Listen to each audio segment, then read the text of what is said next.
National unity government যখন আসলো তারা কিন্তু প্রথমবারের মতো রোহিঙ্গাদেরকে রোহিঙ্গা বলে সম্বোধন করেছে। আমি মনে করি যে এটা একটা বড় পরিবর্তন। মিয়ানমারের কোনো অথরিটি তাদেরকে এর আগে কোনোদিন রোহিঙ্গা বলে সম্বোধন করেনি। তারা পাশাপাশি বলেছে যে তাদেরকে তারা ফেরত নেবে এবং তাদেরকে মানে সব অধিকার অন্যদের মতোই পাবে তারা।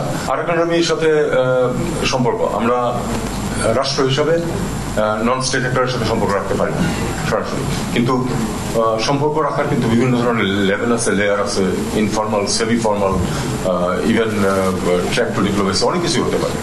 কিন্তু আমাদেরকে বাস্তবটাকে মেনে নিতে হবে যে Arakan army when the dust settles someday, I hope by the end of next year or next to next year, আমাদের মূল সমস্যাটা কিন্তু ক্ষেত্রটা হচ্ছে আরাকান, যদিও সমস্যা কেন্দ্রীয় সরকারের সাথেও, কিন্তু মূল সমস্যাটা হচ্ছে আরাকানে। এবং যে নতুন যে ব্যবস্থা আসবে মিয়ানমারের, সেখানে রাখাইন রাজ্যে অবশ্যই আরাকান আর্মি হবে সবচেয়ে বড় ফ্যাক্টর। এবং শুধু কেন্দ্রীয় সরকার যদি চায়ও আরাকান আর্মিকে একসাথে না নিয়ে এই সমস্যার সমাধান সম্ভব হবে না। কাজেই আমাদের সে অনুযায়ী আমাদেরকে ব্যবস্থা নিতে হবে। রোহিঙ্গা নেতৃত্ব গড়ে উঠতে দেওয়া উচিত ছিল আমাদের, আমরা সেটা অ্যালাউ করিনি। কিন্তু প্রকৃতিতে তো কোনো ভ্যাকুয়াম থাকে না। যেহেতু আমরা একটা সুস্থ নেতৃত্ব গড়ে তোলার চেষ্টা করিনি, যেটা আমরা করতে পারতাম, আমরা ইনভলভ হতাম তাদের সাথে। এমনকি যে একটু নেতৃত্ব গড়ে উঠেছিল তাকেও আমরা সিকিউরিটি দিতে পারি। তো এখন এটা যদি আমরা করতাম তাহলে কিন্তু তাদের সাথে আমাদের ইন্টারাকশনটা অনেক ভালো হতো, আমরা অনেক বিষয়ে সহজে একমত হতে পারতাম।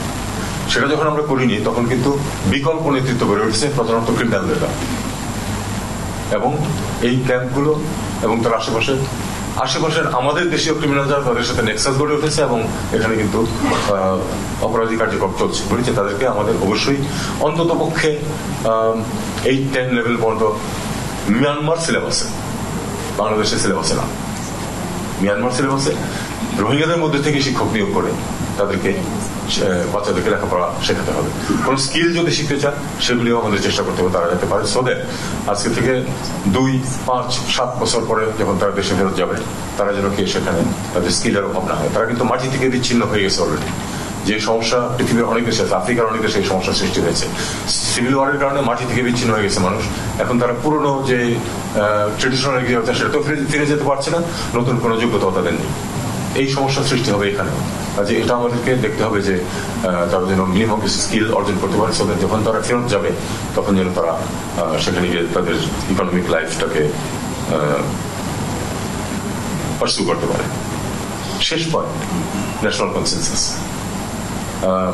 আমরা যারা পররাষ্ট্র মন্ত্রণালয়ে কাজ করেছি এখানে কেউ কেউ আছেন, এটা যে কত বিধ্বংসী জিনিস ছিল আমাদের জন্য, এটার অভাব যে কত বিধ্বংসী ছিল এটা আমরা জানি। অনেক বিষয় যেটাতে আমরা অনেক বেশি গেইন করতে পারতাম, শুধু কনসেনসাস না থাকার কারণে অনেক কম অর্জন করে আমাদেরকে সেটা মেনে নিতে হয়েছে।